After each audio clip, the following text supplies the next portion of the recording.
আজ থেকে কিছু মাস আগে আমরা একটা বাংলাদেশি ঈগল পাখির বাচ্চা উদ্ধার করি, কিন্তু বাচ্চাটাকে মুক্ত করে দেওয়ার সময় আমাদের একটা বড় ভুল হয়ে গেছে।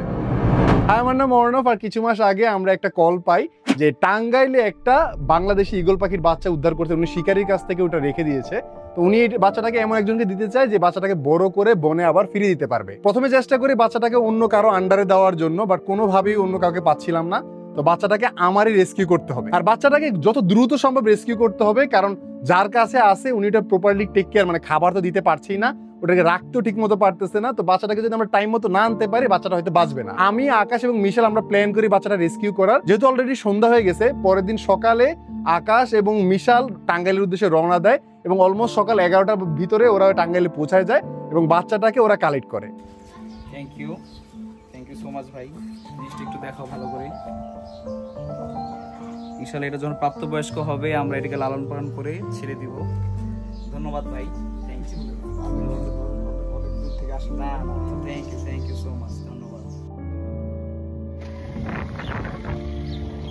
বাচ্চাটা আমার বাসায় আসার সাথে সাথে আমি একটু সারপ্রাইজ হয়েছি ওর সাইজ দেখে, কারণ আমি চিলের বাচ্চার থেকে হয়তো একটু বড় হবে ভাবছিলাম, কিন্তু এটা বেশ বড়। প্রথমে আসার সাথে সাথে আমরা যে জিনিসটা চেক করি যে ওর কোনো ইনজুরি আছে নাকি, ওর পা ভাঙা কিনা, ওর সবকিছু আমরা ধরে ধরে দেখতেছিলাম যে কোথাও কোনো ব্যথা আছে কিনা, কোনো ট্রিটমেন্টের দরকার আছে কিনা। পরে দেখলাম যে মাশাআল্লাহ ওর কোনো সমস্যা নাই, শরীর একদম পারফেক্টলি ফাইন। জাস্ট যেটা ওর দরকার সেটা হলো খাবার, কারণ একটা লম্বা সময় ধরে ও না খেয়ে আছে। এই সকল শিকারী পাখি ছোট ছোট মাংস, ছোট ছোট মাছ, রোডেন্ট এরকম খাবার খায়। তো আমরা আগের থেকেই একদম ফ্রেশ মুরগির মাংস ওর জন্য রেখেছিলাম। তো এগুলো ওর সামনে ধরার সাথে সাথেই দেখলাম যে ও খাবার খাওয়া শুরু করে দিছে। তুমি লাভ দিও না ভাই, ও তো কিচ্ছু করবে না। তুমি এমন করো কি লেগে? পশু পাখির সামনে এগুলো করতে হয় না। তুমি বাঘের সামনে যদি ভয় পাও, বাঘ তোমার একদম কামড়ায় ধরবে। তুমি আসো, তোমার হাসা আমার সহ্য হয় না ভাই, আমি একটু খাওয়াইতে চাই ভাই। আসো আসো। যেই কোনো হাত দিয়া, ও ডান হাত বাম হাত বুঝে না পশু পাখি। আমার মাত্র ফ্রেশ মাংস নিয়ে আসছি ওর জন্য। হ্যাঁ, আচ্ছা, ওর প্যারেন্টস ওর কি খাওয়াইতো? মাছ, মাংস, ইঁদুর। ইঁদুর মনে হয়। ইঁদুর খাওয়াইতো আমরা। ইঁদুর আনবো লেগে। বোন কি আনবে? হ্যাঁ, বোন সহ না খাইলে ক্যালসিয়াম প্রবলেম হবে। মাংস তো খায় রাইট? না, 1 মাস। 1 মাস, হ্যাঁ 1 মাস। 1 মাসের বেশি হইতে পারে, 40-45।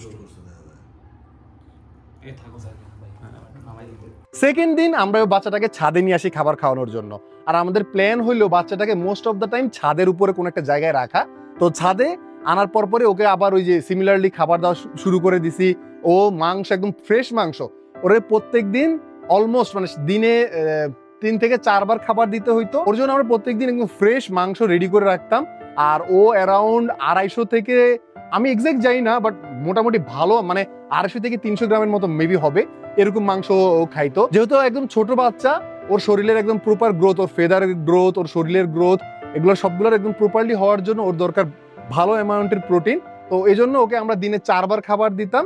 আর যখন বাচ্চাটা আস্তে আস্তে বড় হবে তখন হয়তো আমরা ওর আস্তে আস্তে খাবার দেওয়ার পরিমাণ কমাই দিব। যেহেতু এটা একদম বাচ্চা পাখি, প্রথম দিকে ওর সাথে ফ্রেন্ডলি বিহেভ করা একদমই নর্মাল। তো পরে যখন বড় হয়ে যাবে তখন আর কি ওদের আমরা এত প্লেফুল অথবা কমফোর্টেবল হব না, কারণ আমরা তখন চাবো যে ও যাতে করে অ্যাগ্রেসিভ হয় আর ও যাতে করে ওয়াইল্ডে সার্ভাইভ করতে পারে। কিন্তু প্রথম দিকে যেহেতু বাচ্চা, এখন ওর ভিতর ওইটা দরকার নাই।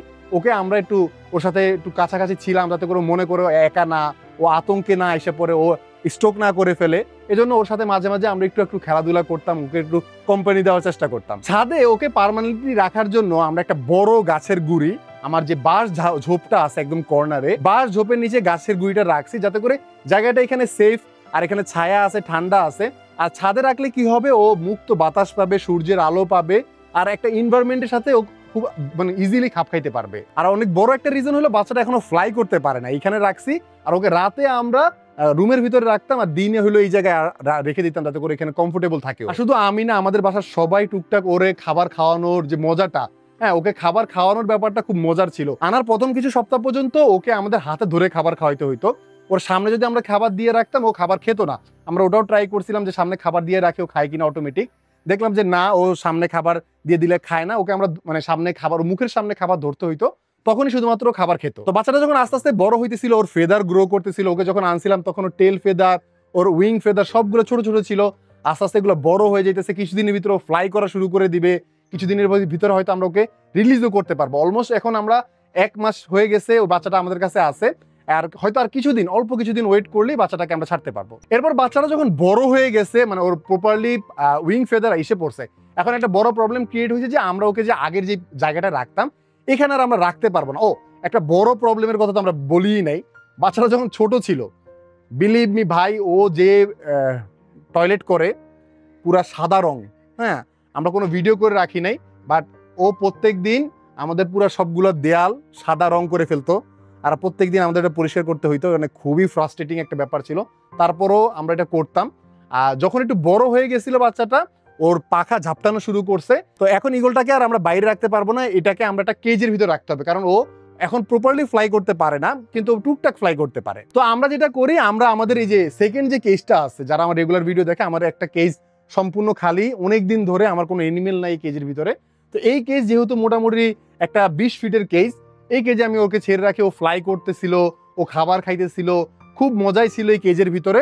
আর তখন আবার খুব রেগুলার বৃষ্টি হওয়া শুরু করছে, মানে একদম ননস্টপ বৃষ্টি, থামাথামির কোনো নামই নাই, বৃষ্টি হইতেছে তো হইতেছেই। যখন ও ফ্লাই করে একদম শিখে গেছে, তারপরও কিছুদিন আমরা ওকে কেজের ভিতর, বড় কেজে রাখছিলাম বৃষ্টির ভিতরেও, কারণ এখানে একটা ছোট ছোট শেল্টার ছিল। বাট বৃষ্টি এত বেশি হইতেছিল আর এত ঝড়ো বাতাস হইতেছিল যে পাখিটাকে আর আমরা এই কেজের ভিতরে রাখতে পারি না। আমাদের একটা ছোট্ট কেজ আছে যেটা প্রপারলি মানে বৃষ্টি থেকে ওকে প্রোটেক্ট করতে পারবে, ওই কেজে ওকে আমরা শিফট করে দেই। বড় কেজে যখন ছিল তখন ও খাবার খাওয়া অথবা শিকার করার ব্যাপারগুলো আমি দেখাইতে পারি না, কারণ ওকে খাবার দিয়ে রাখতাম, ও মানুষ থাকলে খাইতো না। আমরা যদি সরে যাই তখন ও খাবার খেত, শিকার করে ধরে খাইতো।